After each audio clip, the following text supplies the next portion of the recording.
Hello and welcome to my channel, Bow and Arrow Tarot. Today we're going to get right into the weekly reading for the sign of Pisces. So let's go ahead and pull out your three romance angel messages. Then we'll get into your animal spirits, lovely Pisces. And I do apologize for your videos coming out lately. It's just a lot of videos to have to come up, a lot of readings that I'm doing for the end of the year. And now we're into January. So, but nevertheless, here we are. Okay, guys, so please forgive me. And here we go. I'm going to go right into it and pull out your messages for the week. Straight out, we have let go of control issues. We also have this could be the one. And we have it is safe for you to love. All right, guys. So we got three different messages here from the romance angels, right? Now, we won't really know exactly what they all mean until we get right into your other readings. So let's pull out your animal spirits. Now, animal spirits can indicate energies that are becoming available to you to help you through a particular scenario or environment. They can represent personalities or characteristics of individuals, right, that you may be dealing with. They can also indicate stages of your life that you may be about to enter into or that you may be coming out of. So let's just see, Pisces, what animal spirits you may or may not be walking with this week. And please just take whatever applies to you, right? If it doesn't apply to you, if it doesn't seem like it fits to your life, then let it go. Then that portion is not for you. All right, guys? All right. Pisces, January 5th to 11th. Show me what animal spirits you're walking with. Show me. All right, guys. Background noise from the street. Sorry about that. Living in the city can't be helped, right? All right, here we go. The moth. Air energy. The alchemical symbol for air is at the top of the card. We have the lion, Pisces, fire animal, fire elemental. And then we have the bear. Now this, of course, is an earth elemental spirit, right? Very nice indeed. All right, guys, so let's get right into those three, and then I'm going to go ahead and pull out your spreads for the week. The moth. As I said, the alchemical symbol at the top of the card lets you know this is, of course, an air elemental spirit. And so here we're talking about an animal spirit that is very sort of hasty, wishful thinking, right? What do we know about moths in the wild? We know that they are attracted to anything that glitters, anything that's shiny or bright, right? Moths to the flame. However, it is almost always to their detriment, right? And so this is the thing with the moth. Oftentimes, they are individuals who are very hasty, very quick to make decisions. Oftentimes, they're always seeking the greener side, the other side that's greener. They're often, attracted to anything new and shiny. And so they're very sort of inconstant. You can't depend on the moth to stick around. A lot of times when there's any sort of sign of having to put extra work in, the moth is the first one to leave and flutter away. Now the lion. Again, with the alchemical symbol for fire at the top of the card, the lion is the highest card for self-mastery, right? So not necessarily self-realization, but self-mastery. And so the lion, of course, is very regal, very loyal to its path. The lion does not really indulge anything that isn't for its own betterment, right? It really has no time for trivialities or any kind of sort of, I want to say, shallowness or anything that doesn't necessarily partake in its path of mastering itself and mastering its passions and its emotions. The lion is not interested. And so in a lot of ways, oftentimes people will associate this personality type with being aloof or too proud or, feeling as though they're better than someone else, unapproachable. But this really is not true at all. If you look deeper, the lion is really someone to sort of inspire you, right? To make, to inspire you to also follow a path of mastering yourself and being the best person, the best you that you can be. A very strong animal spirit, and certainly one that we could all use a little bit of, right? Now, the bear. The bear is earth element. The upside down triangle with that line through it is the alchemical symbol for earth. And the bear represents awakening from slumber. With all the animal spirits, one of the ways to learn how to read animal spirits is to understand their nature, right? The spirit of the animal comes from their behavior in the wild, and the bear hibernates, right? And so here we're talking about waking up from a spiritual slumber, yellow being this, the color of enlightenment. There's an enlightenment that has come into this individual's life with the bear energy, and it is sort of an awakening to a spiritual side of themselves that perhaps they have never sort of seen before, right? Or experienced. It can be quite awkward at first when they wake up. They kind of literally stumble out of their den, but very quickly find their feet and they're off, right? All right. So my lovely Pisces, we're going to go ahead and pull out your 3-card spreads for the week. All right.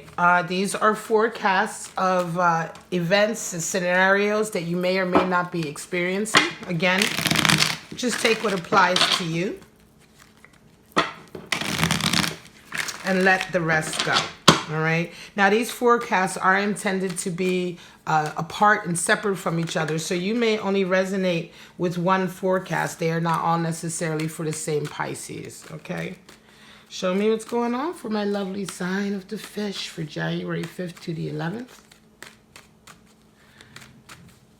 You're going to look at the energy that you're coming into the week with, the energy that meets you, and how your week turns out. All right, guys.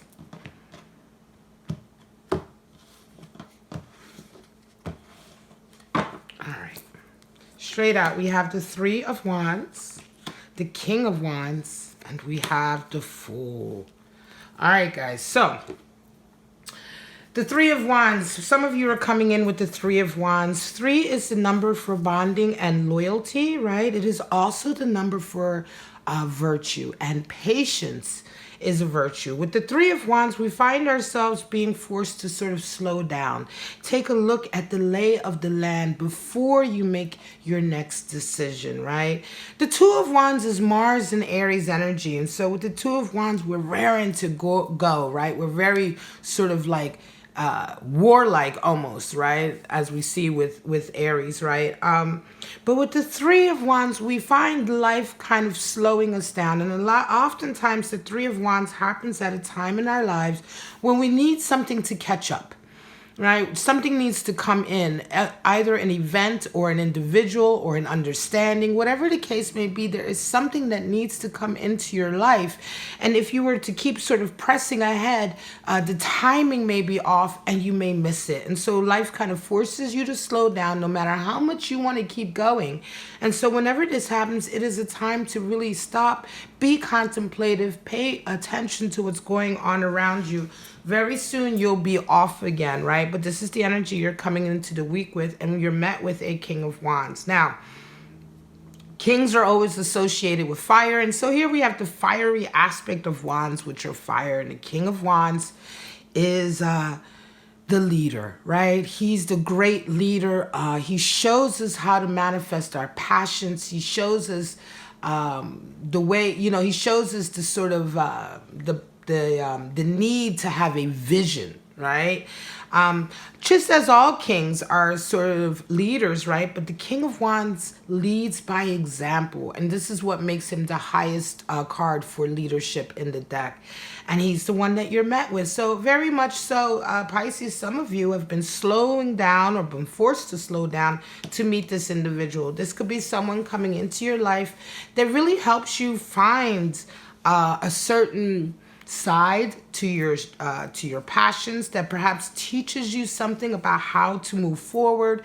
He of course has that experience under his belt, right? He has vision, he has knowledge and wisdom, right? And again, he may not be the type that sort of teaches you per se But he is the one to pay attention to, because once again, it is his example that we want to look at, right? You round the week off with Fool energy, and the Fool absolutely represents a new stage in your life coming in. But the Fool also represents having learned a very big lesson in the previous stage. You know, the Fool represents us going up and down the tree of life, right? And the tree of life, we ascend, we descend. We ascend, we descend. We never just keep ascending, ascending, ascending. That's not the nature of life. You know, there's certain times we learn lessons in one area, and we may master that lesson, and then we go right back down to another area and learn another lesson, and we ascend back up.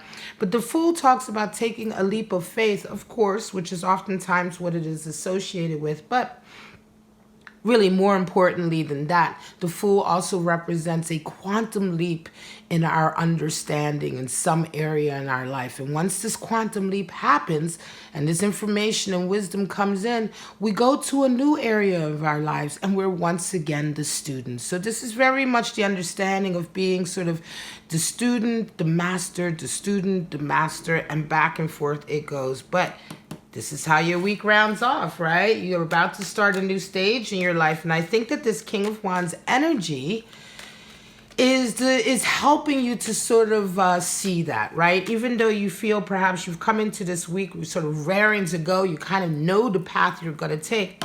This King of Wands is going to open up your eyes to something very important. 9 of Swords, 10 of Swords, 10 of Pentacles. Wow. All right, guys. Big release. Huge completion. Very, very nice. 9 of Swords. You come into the week with the 9 of Swords, which is all about anxiety, right? The misery we put on ourselves when we have sleepless nights. We've been worrying. You may have harbored some guilt on a particular issue. There may be some regret about something that happened. And so you have all of this anxiety, right? You're kind of going through it alone. All the 9 cards always have an essence of the Hermit in them, since the Hermit is, of course, the 9 major arcana. And so this does feel like a very sort of solitary experience, and that's what really makes it hardest. It's that these feelings tend to come in when we're on our own by ourselves. Nevertheless, you meet a 10 of Swords this week, and something comes in, either information, a meeting, an event. Something happens this week that allows you to get over it. Right? You ascend right up to the 10 of Swords, which is completion. Now, the 10 of Swords is one of my favorite cards for completion in the deck, because it represents the end of a period of life or a time in your life where you have really had to suffer. Right? You've had to take a lot of blows to the ego, because the figure on the ground here is symbolic of our ego. And it's completion, because you're at the end of a stage where this ego has finally been sort of cut down and it's dead. It's your old you is gone. And out of this 10 of Swords, a new ego rises, a new you. And these swords that hurt you before, that cut you down before, made you have to sort of keep, getting back up again, no matter how painful it was. These swords and these types of events can't hurt the new you anymore. You've ascended, right? You've transcended, rather. And so the new ego is stronger, it's wiser, and it's smaller, because that's what we want the ego to do. Ultimately, we want the ego to get smaller and smaller, and for the spirit to get bigger and bigger. And so this is a beautiful card for release from suffering. You round your week off with a 10 of Pentacles, which is also completion. I'm going to say for some of you, this could be a love connection coming in. Right? You may have money, you may have wealth, because you've quickly gone to the 10 of Pentacles. So the wealth is there, the abundance is there. Because 9 of Pentacles indicates the rewards coming in, right? It's 9 of Pentacles where we talk about success and money and abundance coming in after a long time of working, right? But the 10 of Pentacles, that secret ingredient oftentimes is a union, is a love connection. Because having a happy love connection, having a happy family life, having people around you that care for you, that is a wealth as well, right? And that is the final piece of the puzzle that allows us to get to the 10 of Pentacles, which is why we see in this card a family. right? A crescent, you know, family sort of crescent, you know what I mean? Family arms, right? And it indicates lineage. It indicates strength and abundance to allow sort of the progression of the line, right? But it happens with a union. And so this is what I believe it to be here. Certainly for a Pisces who's also already very sort of financially successful, right? But has had some heartbreak along the line. This could be a reunion, or this could be some sort of maturity of a relationship that before was giving you a lot of anxiety. Perhaps something that you were going through in your life was keeping you from this completion with this person. But like I say, this week it all comes to an end, and boom, you resonate. This is a very, very nice reading for somebody who's really kind of finding the final piece of the puzzle, but without that piece of the puzzle, they were quite unhappy. 3 of Pentacles, 4 of Wands, 4 of Cups. Okay, what's with the doubles? The last one we had a 9 and 2 10s. Here we have a 3 and 2 4s. This often happens for Pisces readings because they are so spiritually sort of intensive, right? 3, again, we come back to bonding, loyalty, patience, right? But here we have the loyalty of, how shall I say it? It's almost as if, you know, the loyalty to your craft, right? The intention to, mastering your craft or your work, right? The mind, body, and soul that you're putting into your work, right? That's a bond that you have with sort of who you are in a way, right? Excuse me, this could be in a career, any kind of career. It doesn't matter if you're a craftsman or an artist. It doesn't even necessarily matter if you're in the business or financial world. Whatever the case may be, whatever you do, you put your mind, body, and soul into it. And you're at a point right now where people are recognizing you for your works, right? People are coming in. This can often indicate an increase of others seeing your talent, right? This can sometimes indicate a sort of resonating up of the level at your job. Perhaps you are now in a position to lead a project. You may be working with others. Oftentimes this can also indicate working with other people, beginning to understand how to work with other people and to communicate effectively with other people through the course of your work. And this is what you're coming into. You're met with a 4 of Wands this week. 4 is the number for stability. Of course, this is the 11-11 card, only because we see the 2 wands mirrored, and so it looks like 2 11s. But 4 of Wands is Venus and Aries energy, so it's a new beginning in beauty and love that presses forward with stability. Right? 4 is stability. Major arcana 4 is the Emperor, which is what we associate with Aries. So we're talking about not only stability, but orderliness. There is an equal give of love and respect with the 4 of Wands, which is oftentimes why we associate it with a twin flame journey or a soulmate journey in a new relationship that takes off very quickly, because it has all of the sort of right ingredients for a relationship that works, right? When you truly love each other and respect each other and you have the same focus and intention, this is the type of things that we need for a relationship to work. It's not really enough to just love someone, right? It's not enough to feel like I feel like they're my soulmate, but we can't talk. You know, he doesn't respect me, he treats me like shit, but he's my soulmate.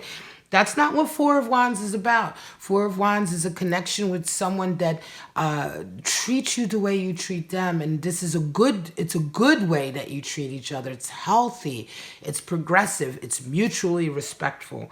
And so you met with this energy. Some of you are meeting someone new, right? However, you round the week off with a 4 of Cups.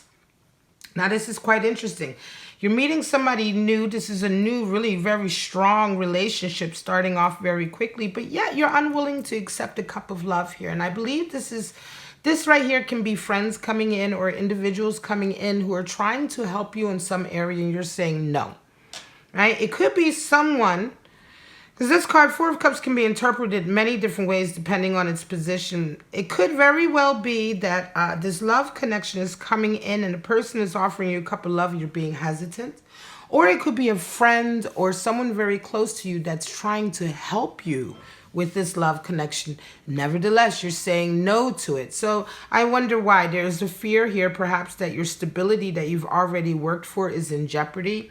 It could be, Pisces, that some of you are so strongly working on your career here that even though this new love connection has come in, you're hesitant to accept that cup of love because you do not want it to sort of upset what you've worked so hard to establish for yourself. And so you're being like, look, I know this is a love connection. Perhaps, I feel like it's a love connection, but don't just offer me an empty cup of love. I've been here before, and even although all the hallmarks of a good connection are there, right? And I feel something, I need more. I need you to show me more because I have worked too hard for my stability to give it up now just on a feeling, right? So show me what you're going to give me with this cup of love, right?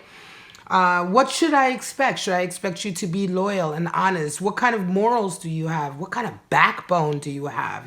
Are you just going to come into my life, whisper sweet nothings in my ear, turn me into a pile of jelly, and then just screw me over? It's not enough for me. I need to know what kind of character you are, right? What kind of person you are. Are you the type of person that I can actually exchange my cup of love with? And in this way, you're being very, very discerning and very protective, Pisces.